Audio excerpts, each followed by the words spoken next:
आज हम लोग फिर से एक नए क्वेश्चन के साथ में हैं। तो जितने भी स्टूडेंट आज पहली बार मेरे चैनल पे आए हुए हैं और फर्स्ट टाइम वीडियो देख रहे हैं तो प्लीज इस चैनल को सब्सक्राइब करना ना भूलिए, ताकि आपको आने वाले टाइम पे हर एक वीडियो पहुंच सके। ठीक है, हम लोग स्टार्ट करते हैं हमारा क्वेश्चन यहाँ पर दिया हुआ है। क्वेश्चन में वेक्टर ए की वैल्यू गिवन है, वेक्टर बी की वैल्यू गिवन है और एक पॉइंट सी की वैल्यू गिवन है। ठीक है, उसके बाद में उसने कुछ हमको टर्म फाइंड करने के लिए बोला है। तो ये हो गया हमारा पूरा क्वेश्चन। अब इसको हम लोग समझेंगे। कैसे समझेंगे? सबसे पहले जब भी आप सॉल्यूशन बनाते हो तो पहले हमको लिखना होता है गिवन डेटा। यहाँ पर देखो, हम लोग सबसे पहले लिखेंगे गिवन डेटा। गिवन डेटा में वेक्टर ए की वैल्यू गिवन है, क्या है? 5ax minus ay plus az, ये यहाँ से लिखा हम लोगों ने। उसके बाद में वेक्टर बी गिवन है, क्या गिवन है? -2ax plus 2ay plus 4az, ये भी हम लोगों ने यहाँ से लिखा। उसके बाद में एक पॉइंट सी की वैल्यू गिवन है यहाँ पे, जिसमें उसने सिर्फ हमको कोऑर्डिनेट दिया हुआ है। हमको करना क्या है? इस कोऑर्डिनेट को कन्वर्ट करना है वेक्टर में। तो पॉइंट सी में जो फर्स्ट कोऑर्डिनेट होता है वो एक्स को रिप्रेजेंट करेगा, सेकंड कोऑर्डिनेट y को रिप्रेजेंट करेगा, थर्ड कोऑर्डिनेट z को रिप्रेजेंट करेगा। तो हम क्या कर रहे हैं, इसको कन्वर्ट कर रहे हैं वेक्टर सी में। तो यहाँ देखिए 1ax बनेगा प्लस 3ay बन जाएगा, और यहाँ पर -5 है इसलिए हम लोग यहाँ पर क्या लिखा? -5az लिखा। उसके बाद में फाइंड क्या करना है वो देखेंगे हम लोग। तो फाइंड करने के लिए देखो यहाँ पर क्या बोला उसने, unit vector directed from C to A. तो यहाँ पर देखो हमने यूनिट वेक्टर लिखा, ए के ऊपर में कैप अगर आता है तो वो यूनिट वेक्टर कहलाता है। सी टू ए बोला इसलिए यहाँ पे सी ए लिखा, क्वेश्चन मार्क। सेकंड हमारे पास में क्या निकालना? मैग्नीट्यूड। मैग्नीट्यूड को ही हम लोग मॉड बोलते हैं। तो यहाँ पर देखो हम लोगों ने मैग्नीट्यूड बनाया, मॉड बनाया है। किसका बनाया है? Vector B plus vector C का। उसके बाद में तीसरा क्या फाइंड करना है हमको? Distance between vector A and C. तो हमने यहाँ पे देखो डिस्टेंस फॉर्मूले के हिसाब से हमने डिस्टेंस ऑफ वेक्टर ए सी यहाँ पे लिखा हुआ है। ठीक, उसके बाद में क्या बोला उसने? पेरीमीटर बोला है, triangle made by vector A, vector B and vector C. तो यहाँ पर देखो हमको क्या निकालना है? पेरीमीटर ऑफ ट्रायंगल निकालना है एबीसी का। तो ये हो गया हमारे पास में गिवन डेटा, और जो हमको फाइंड करना है वो। अब हम लोग बारी बारी से एक एक को सॉल्व करेंगे। तो सबसे पहले हम लोग जिसको सॉल्व करेंगे वो है हमारे पास में यूनिट वेक्टर सी ए। जब इसका फॉर्मूला बनता है तो फॉर्मूला कैसा बनता है? यहाँ पे देखो, रिजल्टेंट वेक्टर सी ए अपॉन में मॉड ऑफ वेक्टर सी ए। ठीक, ये हो गया इसका फॉर्मूला। अब यहाँ पर हम लोग अप्लाई करेंगे। अप्लाई कैसे करेंगे? देखो यहाँ पे ये जो हमारे पास में सी ए है, तो अब इसको हम लोग डायरेक्ट अप्लाई नहीं कर सकते। तो हम क्या करेंगे, इसको दे देंगे इक्वेशन नंबर 1, और बारी बारी से इसको सॉल्व करके फिर से इक्वेशन नंबर 1 में इसको पुट करेंगे। तो क्या होगा हमारे पास? देखो यहाँ पर हम लोगों ने लिखा रिजल्टेंट वेक्टर सी ए। जब रिजल्टेंट वेक्टर लिखते हैं हम लोग किसी भी दो वैल्यू का, तो पहले क्या करते हैं, जो सेकंड वाली वैल्यू रहती है उसको हम लोग पहले लिखते हैं। तो यहाँ पर क्या बनेगा? वेक्टर ए माइनस, फिर बनेगा सेकंड फर्स्ट वाली वैल्यू। तो फर्स्ट वाली वैल्यू कौन है यहाँ पर? Vector C. ठीक, अब यहाँ पर हम लोग वैल्यू को पुट करेंगे। तो बताओ जरा, वेक्टर ए का वैल्यू कितना है हमारे पास में? 5ax है। गिवन डेटा में देखो क्या है? 5ax minus ay plus 3az है। उसके बाद में देखो साइन क्या आ गया? माइनस का। अब बारी किसकी आ गई? वेक्टर सी की। वेक्टर सी में कौन है हमारे पास में? 1ax plus 3ay minus 5az, ये हमारे पास में गिवन है। अब इसको हम लोग सॉल्व करेंगे। जब सॉल्व करेंगे तो क्या होगा हमारे पास में? Therefore vector resultant vector C A equals to, जरा यहाँ देखो, कभी भी जब आप एडिशन करते हो, सब्सट्रैक्शन करते हो, एक्स वेक्टर का रिलेशन एक्स वेक्टर के साथ में, वाई वेक्टर का रिलेशन वाई वेक्टर के साथ में, जेड वेक्टर का रिलेशन जेड वेक्टर के साथ में। यहाँ पर देखो क्या कोएफिशिएंट है एक्स वेक्टर का? 5u, इधर में कितना है? 1, ब्रैकेट ओपन करेंगे तो -1, तो 5u माइनस 1 कितना हो जाएगा? 4ax। ये हमारे पास में पहली वैल्यू आई। उसके बाद देखो यहाँ पर क्या है? -1 है, यहाँ पर कितना है? +3 है, ब्रैकेट ओपन करेंगे तो -3 होगा, तो -1 -3 कितना हो जाएगा? -4ay। ये हो गया सेकेंड टर्म।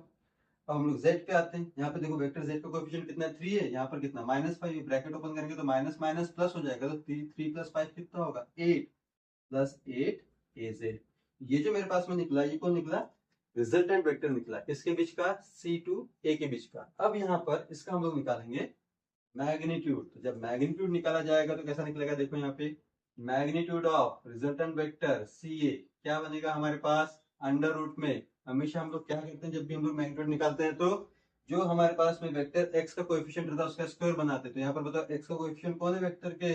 4 है, तो यहाँ पर हम लोग क्या लिखेंगे? 4 का स्क्वायर प्लस, यहाँ पर देखो y वेक्टर का कोएफिशिएंट कौन है? -4 है, तो यहाँ पर क्या लिखेंगे हम लोग? -4 का स्क्वायर प्लस, यहाँ पर देखो वेक्टर z का कोएफिशिएंट कौन है? +8 है, तो यहाँ पर हम लोग लिखेंगे +8 का स्क्वायर। जब आप इसको सॉल्व करोगे, कैलकुलेटर में वैल्यू को पुट करोगे, तो आपके पास में एक आंसर आएगा और वो आंसर आएगा आपके पास में 9.7979, 9.7979 ये आ जाएगा आपके पास में आंसर। देन आपको करना क्या है, आपको करना है ये जो वैल्यू निकली हमारे पास में मैग्नीट्यूड की और एक निकली है रिजल्टेंट की, इन दोनों को उठा के कहां पुट करना है, इक्वेशन नंबर 1 में। देयरफॉर फ्रॉम इक्वेशन 1 क्या हो जाएगा, देखो unit vector C2A equals to, जरा देखो यहाँ पर क्या दिया हुआ है, रिजल्टेंट वेक्टर CA दिया है, रिजल्टेंट वेक्टर CA का हमारे पास में आंसर है कितना है 4AX है माइनस 4AY है प्लस 8AZ है अपॉन में, फिर उसका हम लोग निकालेंगे मैग्नीट्यूड, मैग्नीट्यूड का आंसर कितना निकाले हम लोगों ने 9.7979। देन अब इसको सॉल्व करेंगे हम लोग, तो सॉल्व करते समय क्या होगा देखो जरा, सबसे पहले हम लोग 9.7979 से 4 को डिवाइड करेंगे, देन -4 को डिवाइड करेंगे, देन +8 को डिवाइड करेंगे, तो हमारे पास में देखो आंसर क्या आएगा। जब हम लोग 4 को डिवाइड करेंगे तो हमारे पास में जो आंसर आएगा वो आंसर रहेगा हमारे पास में 0.4082, 0.4082 AX, ये आ गया फर्स्ट वाला। फिर हम लोग करेंगे -4 को डिवाइड, तो क्या बनेगा -0.4082, 0.4082 ये आ गया AY। फिर हम लोग करेंगे +8 को डिवाइड, तो कितना आएगा हमारे पास में आंसर 0.8165, 0.8165 AZ, ये आ गया हमारे पास में पहला आंसर। देखिए कोई भी सॉल्यूशन जब आप बनाते हो तो उसमें इंपॉर्टेंट पार्ट होता है कैलकुलेशन का, ठीक, और कैलकुलेशन विदाउट प्रैक्टिस नहीं आता। तो आप जब भी सॉल्यूशन को सॉल्व करोगे, किसी भी क्वेश्चन को बनाओगे, तो कैलसी में आपको आपका कैलकुलेशन हमेशा परफेक्ट रखना है, प्रॉपर तरीके से वैल्यू पुट करनी, ताकि आपके आंसर निकलते चले। तो ये हमारे पास में आ गया पहला आंसर। सेकेंड आपको क्या निकालना है, magnitude of vector B plus vector C. तो यहाँ पर हमको सेकेंड टर्म निकालना है, जो वो क्या निकालना है, magnitude of vector B plus vector C, ये हमको सेकेंड टर्म निकालना। अब यहाँ पर हो क्या रहा है कि डायरेक्टली हम लोग इसका मैग्नीट्यूड नहीं निकाल सकते, तो सबसे पहले हम लोग किसको निकालेंगे, vector B plus vector C को निकालेंगे। तो क्या होगा देखो हमारे पास में, now vector B plus vector C equals to, चलो देखो वेक्टर बी की वैल्यू कितनी है हमारे पास में, -2ax है, -2ax +2ay, उसके बाद में क्या +4az, ठीक है, प्लस वेक्टर सी का वैल्यू कितना है हमारे पास में 1ax, then 3ay and then -5az, -5az। अब जैसा कि मैंने आपको बता चुका हूँ, एडिशन हो चाहे सब्सट्रैक्शन हो, वेक्टर एक्स का रिलेशन वेक्टर एक्स के साथ में, वेक्टर वाई का वाई के साथ में, वेक्टर जेड का जेड के साथ में। यहाँ पर देखो हमारे पास में therefore vector B plus vector C equals to, answer क्या आएगा -2 + 1, ब्रैकेट ओपन करने के बाद में क्या आएगा -1ax, देन हमें +2 + 3 कितना आएगा +5ay, देन यहाँ पे +4 -5 कितना आएगा -1az। तो ये जो रिजल्ट निकला मेरे पास में किसका निकला, vector B plus vector C का। अब इसका हम लोग निकालेंगे magnitude. Therefore magnitude of vector B plus vector C equals to, कैसे निकालेंगे, अंडर रूट करेंगे, जो वेक्टर एक्स का कोएफिशिएंट है उसका बनाएंगे स्क्वायर, वेक्टर वाई का कोएफिशिएंट है उसका बनाएंगे स्क्वायर, और वेक्टर जेड का कोएफिशिएंट है उसका बनाएंगे स्क्वायर। तो मेरे पास में जो फाइनल आंसर आएगा वो फाइनल आंसर क्या आएगा, तो फाइनल आंसर आएगा कैलकुलेट करने के बाद में 5.1961, 5.1961 ये आ गया हमारे पास में फाइनल आंसर, इसका magnitude of vector B plus vector C का। समझ में आया, ये हो गया हमारे पास में आंसर। अब हम लोग कहाँ पे जाएंगे, डिस्टेंस फॉर्मूला लगाएंगे, किसके बीच में, ए टू सी के बीच में, दिख रहा है distance between A vector and C vector को हमको फाइंड आउट करना है। तो हमारे पास में देखो किस तरीके से कैलकुलेशन बनेगा, यहाँ पर हम लोग आते हैं। नाउ तीसरा हमको निकालना है डिस्टेंस बिटवीन ए एंड सी। जब ए एंड सी का डिस्टेंस निकालेंगे तो सबसे पहले हमको क्या करना होगा, ये जो सेकेंड टर्म है ना, पहले हमको इसको लिखना होगा, ठीक है। अब जब हम इसको लिखेंगे तो किस तरीके से लिखेंगे, देखो यहाँ पे अंडर रूट ऑफ, यहाँ देख रहे हो सेकेंड टर्म, सेकेंड टर्म में बताओ सी की पहली वैल्यू कौन है हमारे पास में 1 है, तो यहाँ पर हमने क्या लिखा 1। फिर लिखेंगे फर्स्ट टर्म, फर्स्ट टर्म कौन है ए, तो ए के लिए देखो यहाँ पर कौन है 5u, तो यहाँ पर क्या लिखोगे -5u, इसका बन जाएगा स्क्वायर। डिस्टेंस निकाल रहे हैं, मतलब हम लोग किसको निकाल रहे हैं, सी और ए के बीच का डिस्टेंस निकाल रहे हैं, इसलिए एक्स वेक्टर का कोएफिशिएंट लेंगे, देन माइनस ए वेक्टर का कोएफिशिएंट लेंगे, उसका बनाएंगे स्क्वायर, प्लस अभी हम लोग y के लिए काम करेंगे। बताओ जरा, वेक्टर सी में y की वैल्यू कितनी है हमारे पास में, 3 है, तो यहाँ पर हम लोग क्या लेंगे, 3 लेंगे। ठीक, उसके बाद में वेक्टर ए में y की वैल्यू कितनी है, -1 है, तो यहाँ पर क्या बनेगा, माइनस ऑफ -1, ये बन गया स्क्वायर, प्लस अभी z के लिए आएंगे, वेक्टर सी में z का वैल्यू कितना है, -5 है, तो यहाँ पर हम लोग लेंगे -5u, देन वेक्टर ए में z का वैल्यू कितना है, +3 है, तो यहाँ पर क्या बनेगा, -3। समझ में आ रहा है, इसका ले लेंगे स्क्वायर। जब आप इसको सॉल्व करोगे तो सॉल्व करने के बाद में आपके पास में एक आंसर आएगा, और वो आंसर आएगा आपके पास में, या एक स्टेप और बढ़ा देता हूं मैं आप लोगों के लिए, क्या बनेगा देखो, 1 - 5 कितना हो जाएगा, -4 का स्क्वायर, प्लस 3 + 1 कितना होगा, 4 का स्क्वायर, प्लस यहाँ पर क्या बनेगा, -8 का स्क्वायर।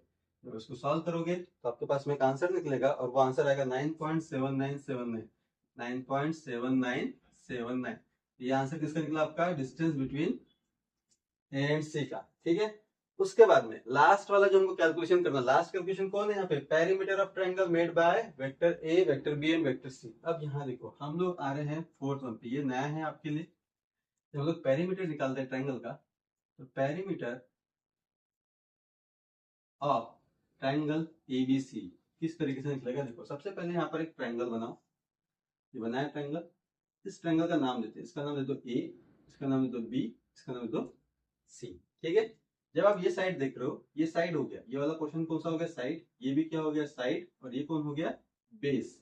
ठीक, हमको करना क्या होता है, ये जो दोनों साइड है और बेस है, इन तीनों का हमको बनाना होता है सम, लेकिन सम कौन से फॉर्म में बनेगा, डिस्टेंस फार्मूला के सम में। तो हमारे पास में डिस्टेंस फार्मूला कैसे बनेगा, देखो यहाँ पर ये जो हमारे पास में, इसका क्या बनेगा, ए बी, ये डिस्टेंस फार्मूला लगेगा, यहाँ पर क्या बन जाएगा, बी सी, और ये क्या बनेगा हमारे पास में, सी ए।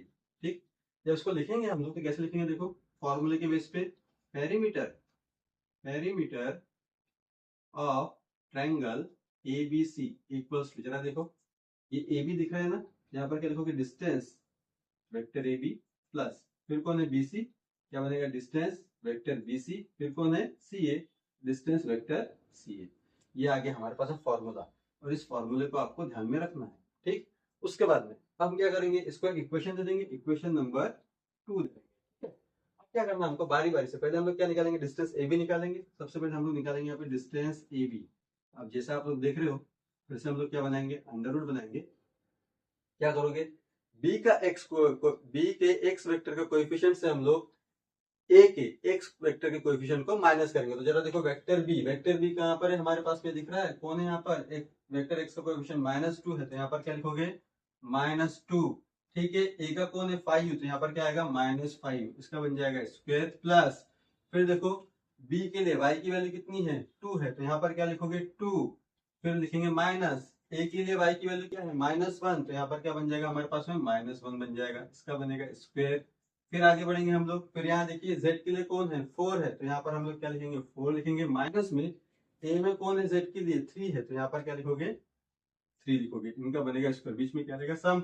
इसको जब आप सॉल्व करोगे तो आपके पास में एक आंसर आएगा, और वो आंसर आएगा आपके पास में 7.6811, 7.6811, यहाँ पे यूनिट क्या लिखेंगे हम लोग, मीटर। ठीक है, यहाँ पर हमारे पास में क्या आ गया, डिस्टेंस आ गया ए बी का। अब कौन बचा है, बीसी बचा है, अब हम लोग बीसी को अप्लाई करेंगे। डिस्टेंस वेक्टर बीसी के लिए क्या बनेगा, सेम उसी तरीके से बनाओगे आप लोग। यहाँ पर देखो सबसे पहले सी की वैल्यू को पुट करेंगे, माइनस फिर बी की वैल्यू को पुट करेंगे। तो यहाँ पर देखो हमारे पास सी की वैल्यू कौन है, 1 है, तो यहाँ पर हम लोग लिखेंगे 1 माइनस बी के लिए कौन है, -2, तो यहाँ पर क्या आएगा, माइनस ऑफ -2 का स्क्वायर। ठीक है, प्लस फिर हमारे पास देखो सी के लिए y की वैल्यू कितनी है, 3 है, तो सी के लिए y की वैल्यू हम लोग यहाँ पे 3 पुट करेंगे, माइनस b में y की वैल्यू कितनी है, 2 है, तो यहाँ पर हम लोग क्या पुट करेंगे, 2 करेंगे। ठीक, सिमिलरली देखो यहाँ पे फिर हम लोग आते हैं z के लिए कितनी है, -5 है, जब -5 पुट करेंगे, माइनस में फिर हमारे पास b के लिए कितना है, 4 है, तो यहाँ पर आ जाएगा 4 आ जाएगा, इसको बनाएंगे स्क्वायर, ये अंडर रूट के अंदर में चल रहा है, इक्वल्स टू में जब इसका हम लोग आंसर निकालेंगे तो हमारे पास में आंसर आएगा इसका 9.5393, 9.5393 यूनिट करेंगे इसका हम लोग मीटर। ठीक है, आगे बढ़ते हैं। फिर हम लोग निकालेंगे डिस्टेंस, कौन सा रह गया अभी हमारे पास में, सी ए रह गया। अभी हम लोग बनाएंगे सी ए के लिए, अगेन देखो इसको हम लोग बना रहे हैं। फिर अंडर रूट लेंगे। अब पहले हमारे पास में कौन आएगा, ए, तो ए में हम लोग एक्स वेक्टर का कोएफिशिएंट लेंगे माइनस, फिर सी में एक्स वेक्टर के कोएफिशिएंट को रखेंगे और उनका बनाएंगे स्क्वायर। तो यहाँ पर देखो ए कौन है, यहाँ पे 5 है, तो यहाँ पर लिखो 5 माइनस सी में कौन है 1, तो यहाँ पर आएगा 1, इसका बन जाएगा स्क्वायर प्लस, फिर हमारे पास में ए में कौन है -1, तो यहाँ पर लिखेंगे हम लोग -1, उसके बाद में सी में कौन है 3 है, तो यहाँ पर लिखेंगे -3, इसका बन जाएगा स्क्वायर प्लस, फिर इधर में हम लोग आएंगे, फिर यहाँ पर देखो ए में कौन है 3, तो यहाँ पर लिखेंगे 3 माइनस, फिर यहाँ पे देखो सी में कौन है -5, तो यहाँ पर हम लोग लिखेंगे -5, इसका बन जाएगा स्क्वायर। और जब इसको आप सॉल्व करोगे तो आपके पास में डिस्टेंस निकलेगा सी ए के बीच का, जो कैलकुलेट करने के बाद में निकलेगा, मैंने कैलकुलेट करके रखा है, आप लोग भी कैलकुलेट करिएगा। तो यहाँ पर हमारे पास में आंसर आएगा 9.7979 मीटर। ठीक, तो अब मेरे पास में देखो ये तीनों भी कैलकुलेशन इंडिविजुअली आ चुके हैं। अब ये तीनों वैल्यू को उठा के मैं कहां पुट करूंगा, इक्वेशन नंबर 2 में। तो जैसे ही मैं इक्वेशन नंबर 2 में वैल्यू पुट करूंगा तो मेरे पास में फाइनल आंसर आ जाएगा। अब यहाँ देखो जगह तो है नहीं, लेकिन हम लोग यहाँ पे जगह बनाएंगे। यहाँ पे देखिए जैसे हमारे पास में फ्रॉम इक्वेशन 2, अब इक्वेशन नंबर 2 देख रहे हो, ये क्या बनेगा हमारे पास में, perimeter of triangle, perimeter of triangle A B C equals to. ठीक है, चलो देखो सबसे पहले वाली क्या है, डिस्टेंस ए बी कितना है हमारे पास में 7.6811 प्लस, फिर कितना है हमारे पास में डिस्टेंस बी सी कितना है 9.5393 प्लस, फिर हमारे पास में डिस्टेंस सी ए कितना निकला 9.7979। ठीक है, अब इन तीनों को हम लोग जब ऐड करेंगे तो हमारे पास में जो फाइनल आंसर आएगा वो आंसर किसका आएगा, पेरीमीटर ऑफ ट्रायंगल एबीसी का। तो तीनों को जब हमने कैलकुलेट किया तो हमारे पास में जो आंसर आया वो आंसर आया 27.0183, 27.0183 इसका मीटर। ये था हमारा सॉल्यूशन। जैसा आप देख रहे हैं हमने बकायदा स्टेप बाय स्टेप क्वेश्चन को लेके गए हैं, हर एक चीज को अच्छे तरीके से समझा है और जाना है। तो हम लोग मिलेंगे हमारे नेक्स्ट लेक्चर में, लेकिन उसके पहले सब्सक्राइब जरूर करके जाइए। Thank you so much.